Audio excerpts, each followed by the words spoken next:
ശ്രീ വെള്ളാപ്പള്ളി നടേശൻ ഇന്നലെയും ഇന്നുമായി നടത്തിയ ചില പരാമർശങ്ങൾ, ഇത് ശരിക്കും പറഞ്ഞാൽ ഒരു മേഖലയിൽ ഭൂരിപക്ഷം ആളുകളുള്ള സ്ഥലങ്ങളിൽ ന്യൂനപക്ഷത്തിന് എങ്ങനെ അതിജീവിക്കാൻ കഴിയുമെന്നതിൻ്റെ വ്യക്തമായ ചില ചോദ്യങ്ങളാണ് ഉന്നയിച്ചത്. പക്ഷേ വെള്ളാപ്പള്ളിയെ ഒരു വർഗീയവാദിയായിട്ട് അല്ലെങ്കിൽ മതേതര നിലപാടില്ലാത്ത ആളായിട്ടൊക്കെ ചിത്രീകരിക്കുന്നു ലീഗ്. ഇവിടെ ഒരു പൊളിറ്റിക്സ് എന്താണ് ഉദ്ദേശിക്കുന്നത്? അല്ല, ഇതിൽ വളരെ ചോദ്യം വളരെ ലളിതമാണ്. ഒരു ഉദാഹരണം പറയുകയാണെങ്കിൽ, മുസ്ലിങ്ങൾക്ക് ഭൂരിപക്ഷമുള്ള പ്രദേശം, മുസ്ലിങ്ങൾ ന്യൂനപക്ഷമായിട്ടുള്ള പ്രദേശം, രണ്ടും കേരളത്തിലുണ്ട്. അതെ. മുസ്ലിങ്ങൾ ന്യൂനപക്ഷമായിട്ടുള്ള പ്രദേശങ്ങളിലെല്ലാം തന്നെ മുസ്ലിങ്ങൾക്ക് വിദ്യാഭ്യാസ സ്വാതന്ത്ര്യമുണ്ട്, വിദ്യാഭ്യാസ സ്ഥാപനങ്ങളുണ്ട്, അവർക്ക് കൂടുതൽ സ്വാതന്ത്ര്യങ്ങളുണ്ട്, കൂടുതൽ അവസരങ്ങളുമുണ്ട്. എന്നാൽ മുസ്ലിം ഭൂരിപക്ഷ പ്രദേശങ്ങളിൽ അത് മുസ്ലിം അല്ലാത്തവർക്ക് ലഭിക്കുന്നുണ്ടോ എന്നുള്ളതാണ് ചോദ്യം. ഉത്തരം ലളിതമാണ്, ഇല്ല എന്നുള്ളതാണ്. അതിനെ നിഷേധിക്കാൻ പറ്റില്ല. ഉദാഹരണം പറയുകയാണെങ്കിൽ, കേരളത്തിൽ തന്നെ എടുത്തു നോക്ക്, നിങ്ങൾ തിരുവനന്തപുരം മുതൽ ഇങ്ങോട്ട് എടുത്തു നോക്ക്. ഈ തിരുവനന്തപുരം മുതൽ ഇങ്ങോട്ട് വന്നു കഴിഞ്ഞാൽ തൃശ്ശൂരായാലും പാലക്കാട് വരെയുള്ള പ്രദേശങ്ങളിൽ ഒരിടത്തു പോലും മുസ്ലിം ഭൂരിപക്ഷ പ്രദേശങ്ങളില്ല. പക്ഷേ ആ പ്രദേശങ്ങളിലെല്ലാം തന്നെ മുസ്ലിങ്ങൾക്ക് വിദ്യാഭ്യാസ സ്ഥാപനം സർക്കാർ കൊടുത്തിട്ടുണ്ട്. ഈ വിദ്യാഭ്യാസ സ്ഥാപനം എയ്ഡഡ് മേഖലയിൽ കൊടുക്കുക എന്ന് പറഞ്ഞാൽ സർക്കാരിൻ്റെ നികുതി പണം പങ്കുവെക്കുക എന്നാണ് പറഞ്ഞതിനർത്ഥം. പക്ഷെ മലപ്പുറത്ത് ഇന്ന് വരെ മുസ്ലിങ്ങളല്ലാത്ത ഇതര വിഭാഗങ്ങൾക്ക് ഈ സൗകര്യങ്ങളൊന്നും ലഭിക്കുന്നില്ല. വിശേഷിച്ചും ഈഴവരാതി പിന്നാക്ക വിഭാഗക്കാർക്ക് ഇതൊന്നും ലഭിക്കുന്നില്ല എന്നുള്ള ഒരു വസ്തുതയാണ് വെള്ളാപ്പള്ളി നടേശൻ ചൂണ്ടിക്കാണിച്ചത്. അതിനെങ്ങനെ എതിർക്കാൻ പറ്റും? അതൊരു വസ്തുതയാണ്. വസ്തുതകൾ പറയുമ്പോൾ അതെങ്ങനെയാണ് മതവിരുദ്ധമാകുന്നത്? അതെങ്ങനെയാണ് മതവിരുദ്ധമായിട്ട് മാറുന്നത്? ഇനി ഇവർ പറയണത് വെള്ളാപ്പള്ളി ഉടൻ തന്നെ വർഗീയവാദിയായി എന്നുള്ളതാണ്. കാരണം എന്താണ്? വെള്ളാപ്പള്ളി ഈഴവർക്ക് വേണ്ടി സംസാരിച്ചു, ഈഴവർക്ക് വേണ്ടി സംസാരിക്കുന്ന വെള്ളാപ്പള്ളി വർഗീയവാദിയാണ്. അതേ മാനദണ്ഡം എടുത്തു കഴിഞ്ഞാൽ മുസ്ലിങ്ങൾക്ക് വേണ്ടി മാത്രം സംസാരിക്കുന്നവരും മുസ്ലിം വർഗീയവാദികളാണെന്ന് സമ്മതിക്കേണ്ടി വരുമല്ലോ. യുക്തി ഒന്നല്ലേ രണ്ടിനും? അതെ. നിങ്ങൾ ജനിച്ച് ജീവിച്ച സമൂഹത്തിലെ വിഭാഗത്തിന് വേണ്ടി സംസാരിച്ചു കഴിഞ്ഞാൽ നിങ്ങൾ വർഗീയവാദിയായി തീരും എന്നുണ്ടെങ്കിൽ അതേ മാനദണ്ഡം ഉപയോഗിച്ചിട്ട് മുസ്ലിം ലീഗിലുള്ള എല്ലാവരും വർഗീയവാദികളാണല്ലോ. കാരണം മുസ്ലിം ലീഗ് എന്നും ആരുടെ താല്പര്യത്തിന് വേണ്ടിയാണ് നിലകൊള്ളുന്നത്? മുസ്ലിങ്ങളുടെ താല്പര്യത്തിന് വേണ്ടിയിട്ടാണ്. മുസ്ലിങ്ങളുടെ താല്പര്യങ്ങളെ പറഞ്ഞിട്ടുള്ളൂ. ഇനി വേറൊരു കാര്യം, മുസ്ലിം ലീഗിൻ്റെ ഏതെങ്കിലും ഒരു നേതാവ് മുസ്ലിങ്ങൾ ചെയ്തിട്ടുള്ള അതിക്രിയകളെ അപലപിച്ചിട്ടുണ്ടോ? ഇല്ല. മാറാട് ഹിന്ദുക്കളെ കൊന്നു, അരേമാരെ കൊന്നു, നിങ്ങൾക്കറിയാം. അതെ. മാറാട് കൊലക്കേസ്. ഏതെങ്കിലും ഒരു മുസ്ലിം ലീഗ് നേതാവ് മുസ്ലിങ്ങൾ ചെയ്തത് തെറ്റായിപ്പോയി എന്ന് പറഞ്ഞിട്ടുണ്ടോ? ഇന്നുവരെ പറഞ്ഞിട്ടില്ല, പറയുകയുമില്ല. 21 മാപ്പിള കലാപത്തിൽ ഹിന്ദു വംശഹത്യ നടത്തി. ഏതെങ്കിലും ഒരു മുസ്ലിം നേതാവ്, മുസ്ലിം ലീഗിലെ നേതാവ് ഇത് പറഞ്ഞിട്ടുണ്ടോ? എൻ്റെ അറിവിലില്ല. ഹിന്ദു വംശഹത്യ നടത്തി.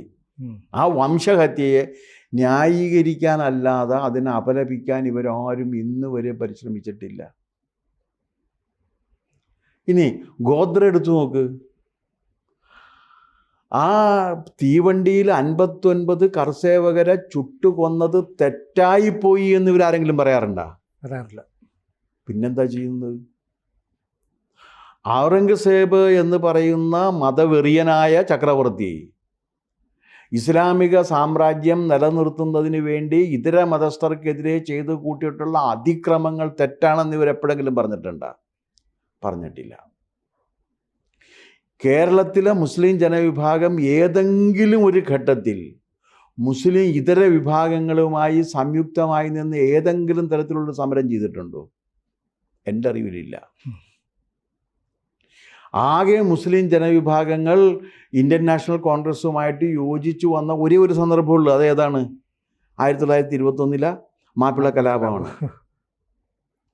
പക്ഷേ ആ കലാപം അസ്തമിച്ചു കഴിഞ്ഞപ്പോൾ വന്ന മുസ്ലിങ്ങളെല്ലാം തിരിച്ച് മുസ്ലിം ലീഗിലേക്ക് പോയി. ഇവരുടെ രാഷ്ട്രീയ പാർട്ടിയിൽ തന്നെ ഇവർ മതം കൊണ്ടു നടക്കുകയല്ലേ. മുസ്ലിം ലീഗ് എന്നാണ് പറയുന്നത്. അതിനകത്ത് സ്ട്രെസ് ഉള്ളത് ലീഗിനല്ല, മുസ്ലിമിനാണ്. മുസ്ലിങ്ങളുടെ പാർട്ടി ഉണ്ടാക്കി മുസ്ലിങ്ങളുടെ താല്പര്യത്തിന് വേണ്ടി മുസ്ലിങ്ങളെ മാത്രം വിജയിപ്പിച്ചുകൊണ്ടിരിക്കുന്ന ഒരു പാർട്ടിയാണ് പറയുന്നത് വെള്ളാപ്പള്ളി നടേശൻ വർഗീയവാദിയാണെന്ന്.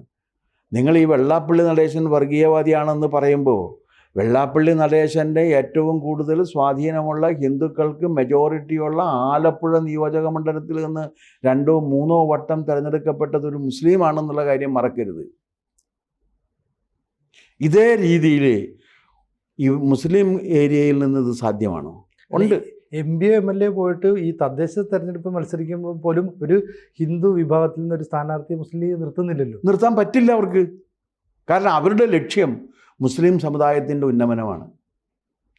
മുസ്ലിം സമുദായത്തിൻ്റെ ഉന്നമനത്തെ ലക്ഷ്യമാക്കി മാത്രം പ്രവർത്തിക്കുന്ന ഒരു പാർട്ടി അത് മതപാർട്ടിയാണ്. പക്ഷെ ലീഗ് മതേതര പാർട്ടിയാണ് കുഞ്ഞാലിക്കുട്ടി ഉൾപ്പെടെയുള്ളവർ അവകാശപ്പെടുന്നത്. അല്ല, അവകാശപ്പെടൽ ആർക്കും ചെയ്യാം. ഞാൻ ഈ ചോദിച്ച ചോദ്യത്തിന് ഉത്തരം കിട്ടണം. ലീഗ് എങ്ങനെയാണ് മതേതര പാർട്ടിയാകുന്നത്? ഞങ്ങളുടെ നിലപാടുകൾ മതേതരമാണെന്ന് പറയുന്നത്. അല്ല, നിലപാടുകൾ മതേതരം എന്ന് പറഞ്ഞാൽ നിലപാട് മതേതരം. അവരെന്തിനു വേണ്ടിയാണ് നിൽക്കുന്നത്? മുസ്ലിം ജനങ്ങൾക്ക് വേണ്ടി, അവരുടെ അവകാശങ്ങൾക്ക് വേണ്ടി, അവരുടെ അധികാരം ഉറപ്പിക്കുന്നതിന് വേണ്ടി, അവരുടെ സാമ്പത്തിക ഉന്നമനത്തിന് വേണ്ടി, അവരുടെ സാംസ്കാരിക അധിനിവേശത്തിന് വേണ്ടി, ഇതിനു വേണ്ടിയിട്ടല്ലേ നിലനിൽക്കുന്നത്? ഇവർ ഏതെങ്കിലും ഒരു ഘട്ടത്തിൽ ഹിന്ദു ഇതര അല്ലെങ്കിൽ മുസ്ലിം ഇതര ഹിന്ദുക്കൾക്കും ക്രിസ്ത്യാനികൾക്കും എതിരെ മുസ്ലിങ്ങൾ നടത്തുന്ന ജിഹാദുകൾ തെറ്റാണ് എന്ന് മുസ്ലിം ലീഗ് ഔദ്യോഗികമായി പറഞ്ഞിട്ടുണ്ടോ? എൻ്റെ അറിവിലില്ല. അവരത് വരുമ്പോൾ എന്തിനേറെ പറയുന്നു, നിലവിളക്ക് കത്തിക്കാൻ വരെ മതത്തിൻ്റെ പേരിൽ വിസമ്മതിച്ചുകൊണ്ട് നിൽക്കുന്ന മുസ്ലിം ലീഗ് നേതാക്കളാണ് പറയുന്നത് ഞങ്ങൾ മതേതരവാദികളാണെന്ന്. ഇത് ഞാൻ പറയുമ്പോൾ വൈക്കം മുഹമ്മദ് ബഷീറിൻ്റെ സുന്നത്തിനെ കുറിച്ച് പറയുന്ന പ്രദേശത്ത് വൈക്കം മുഹമ്മദ് ബഷീർ എഴുതിയിട്ടുണ്ട്. അതിൽ 14 തിരിയുള്ള നിലവിളക്ക് കത്തിച്ചു വെച്ചിരുന്നു എന്ന് പരാമർശമുണ്ട്. നിങ്ങൾ ഏതെങ്കിലും ഒരു മുസ്ലിം ലീഗ് നേതാവിനെ കൊണ്ട് നിലവിളക്ക് കത്തിക്കുക പറ്റില്ല, ചെയ്യില്ല. നിലവിളക്ക് എന്താണ്? നിലവിളക്ക് എങ്ങനെയാണ് ഹറാമായത്? ഇത് വെളിച്ചത്തിൻ്റെ മതമാണെന്നല്ലേ അവർ പറയണത്. അതെ. അപ്പം നിലവിളക്കും വെളിച്ചമല്ലേ വരുന്നത്. സ്വിച്ച് ഇടാൻ നിലവിളക്ക് കത്തിക്കില്ല എന്ന് പറഞ്ഞാൽ എന്ത് ന്യായമുണ്ട്? ലൈറ്റ് തെളിയിക്കാൻ വേണ്ടി സ്വിച്ച് ഇടാം, പക്ഷെ നിലവിളക്ക് കത്തിക്കില്ല. കാരണം നിലവിളക്ക് ഹിന്ദു ട്രഡീഷനാണെന്നാണ് പറയണത്. ഒരു രാജ്യത്ത് നിലവിളക്ക് ഹിന്ദു ട്രഡീഷനാണെങ്കിൽ വൈക്കം മുഹമ്മദ് ബഷീറിൻ്റെ സുന്നത്ത് കല്യാണത്തിന് നിലവിളക്ക് കത്തിച്ച് നടത്തിയ കാര്യം ബഷീർ എഴുതി വെച്ചിട്ടുണ്ടല്ലോ. അപ്പം അന്ന് ഇതുണ്ടായിരുന്നില്ലേ? അപ്പം അതുകൊണ്ട് ഇവരെന്നും ഇതിനു വേണ്ടി മാത്രം നിലനിന്നിട്ടുള്ളതാണ്. ഇനി രണ്ടാമത്തെ കാര്യം നിങ്ങൾ എടുത്തു നോക്ക്. മലപ്പുറം ജില്ലയിലേക്ക് തന്നെ പോകാം. മലപ്പുറം ജില്ലയിൽ ചെല്ലുന്ന സമയത്ത് റംസാൻ കാലത്ത് നിങ്ങൾ ചായ കഴിക്കാതിരിക്കുന്നതിൽ എനിക്ക് മനസ്സിലാക്കാം. നിങ്ങളുടെ മതത്തിൻ്റെ ആവശ്യം. ഞാൻ നിങ്ങളെപ്പോലെ തന്നെ ചായ കഴിക്കാതിരിക്കണം എന്ന് പറഞ്ഞാൽ എങ്ങനെയാണ് ശരിയാവുന്നത്? അത് TN പ്രതാപനോട് പറഞ്ഞാൽ മതി. TN പ്രതാപൻ അതാണ് ചെയ്യുന്നത്. പക്ഷെ നമ്മളത് ചെയ്യേണ്ട കാര്യമില്ലല്ലോ. നിങ്ങൾ മലപ്പുറത്ത് റംസാൻ മാസത്തിൽ സഞ്ചരിച്ച് നോക്ക്, നിങ്ങൾക്കൊരു ഗ്ലാസ് വെള്ളം കിട്ടില്ല. ഹിന്ദുക്കളുടെ കടകളും അവിടെ അടഞ്ഞു തന്നെ കിടക്കും. അതിൻ്റെ റംസാൻ മാസത്ത് ഒരിക്കൽ തുറന്ന ഒരു KR ബേക്സിനുണ്ടായ ഒരു അനുഭവം നിങ്ങൾക്കറിയാമല്ലോ. ഇത് എന്നിട്ടാണ് പറയുന്നത് ഇവിടെ ഒരു കുഴപ്പമില്ല, ഞങ്ങളിവിടെ എല്ലാവർക്കും സ്വാതന്ത്ര്യമുണ്ട് എന്ന്. നാണമില്ലേ ഈ കുഞ്ഞാലിക്കുട്ടിക്കൊക്കെ ഇങ്ങനെയുള്ള നുണ വിളിച്ചു പറയാനായിട്ട്? നുണ തന്നെയല്ലേ ഇവർ പറയുന്നത്? നാണമില്ലേ ഇവർക്കിത് പറയാനായിട്ട്? ഈ ഭൂമി പിടിച്ചെടുക്കുക, ലാൻഡ് ജിഹാദിൻ്റെ പേരിൽ വഖഫാക്കി ഭൂമി എടുക്കുന്ന കാര്യത്തിൽ തീരുമാനമെടുത്താണ് മുസ്ലിം ലീഗല്ലേ. ഈ മുനമ്പം ഭൂമി ഫറൂഖ് കോളേജ് മാനേജ്മെൻറ്റ് വിൽക്കുന്ന കാലത്ത് ഫറൂഖ് കോളേജ് മാനേജ്മെൻറ്റിലെ മുഴുവൻ നേതാക്കളും ആരായിരുന്നു? മുസ്ലിം ലീഗുകാരായിരുന്നു. വിൽക്കുന്ന സമയത്ത് ആ വിറ്റ ഭൂമി ഇത് വഖഫാണ് എന്ന് പ്രഖ്യാപിച്ചത് ആരാണ്? മുസ്ലിം ലീഗുകാരനായിരുന്നു. ആ വഖഫ് ഭൂമി ഉടനെ പിടിച്ചെടുത്ത് വഖഫാക്കി മാറ്റണം, അത് കയ്യേറ്റക്കാരാണ് മറ്റവരെന്ന് പറഞ്ഞതാണ് KPA മജീദ് അസംബ്ലിയിലാണ് പറഞ്ഞത്. മുസ്ലിം ലീഗുകാരനായിരുന്നു. പിന്നെ എന്താണ് ഇവർ ഈ പറയുന്നത്?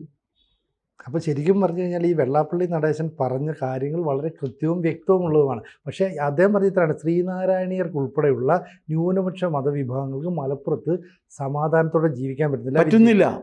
അപ്പോൾ ഈ പറയുമ്പോൾ ഇത് വലിയ ചർച്ചയായി പോകാതിരിക്കാൻ വേണ്ടി വെള്ളാപ്പള്ളി പറഞ്ഞത് ഒരു വർഗീയ ധ്രുവീകരണം ഉണ്ടാക്കുന്ന പ്രസ്താവനയാണ്, ഇത് ഒരു കൂട്ടം ആളുകൾക്ക് വേണ്ടിയിട്ടുള്ള സംസ്ഥാനമാണ്, ഒരു കൂട്ടം ആളുകൾക്ക് വേണ്ടിയിട്ടുള്ള രാജ്യമാണെന്ന രീതിയിൽ പറഞ്ഞത് അവിടുത്തെ ജനങ്ങളെ അപമാനിക്കാനാണെന്ന് പറഞ്ഞിട്ട് അതേ പിടിച്ച് വിവാദം ഉണ്ടാക്കിയിരിക്കുക. അല്ലല്ല, അങ്ങനെയല്ല. അവിടുത്തെ ജനങ്ങളെ അപമാനിക്കാനില്ല, അവിടുത്തെ ജനങ്ങൾ ചെയ്യുന്ന കാര്യമാണ് ഈ പറയുന്നത്. ഈ പറഞ്ഞ കാര്യങ്ങൾക്ക് മറുപടി പറയട്ടെ. അപ്പോൾ ലീഗ് അങ്ങനെ ഒരു മറുപടിയായിട്ട് വരും നമുക്ക് പ്രതീക്ഷിക്കാം. ലീഗ് ഇതിനെ മിണ്ടില്ല, നിങ്ങൾ നോക്കിക്കോ. കാരണം അവർക്ക് അതിനുള്ള ആർജവമില്ല, ധൈര്യവുമില്ല. കാരണം അവർക്ക് അറിയാം അവർ കാണിച്ചുകൊണ്ടിരിക്കുന്ന വർഗീയതയാണെന്ന്.